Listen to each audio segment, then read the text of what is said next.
જય અંબે. શિવાનંદ મનોવિજ્ઞાન સાધના સૂત્ર.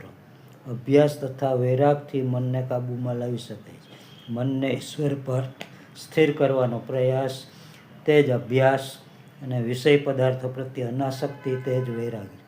હું કોણ છું તેનો વિચાર કરો, ઓમનો માનસિક જપ કરો, બધા વિચારો આપોઆપ જ વિલીન થઈ જશે. તમે સચ્ચિદાનંદ આત્મામાં વિશ્રામ કરશો.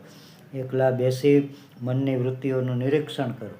વિરક્ત બનો, સાક્ષી ભાવ કેળવો, વૃત્તિઓ સાથે તાદાત્મ્ય સંબંધ ન કેળવો. આ રીતે મન તમારા વશમાં થશે.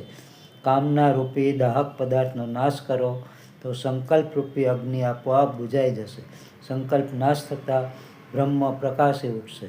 સુખ દુઃખ, ધર્મ તથા અધર્મ પ્રત્યે મૈત્રી, કરુણા, આનંદીપણું તથા ઉપેક્ષા કેળવો. આનાથી તમને મનની શાંતિ થશે. ભૂતકાળની ચિંતા ન કરશો, ભવિષ્ય માટે યોજના ન બનાવશો, મનના હવાઈ કિલ્લા ન રચશો, નક્કર વર્તમાનમાં જીવો. અસ્તુ.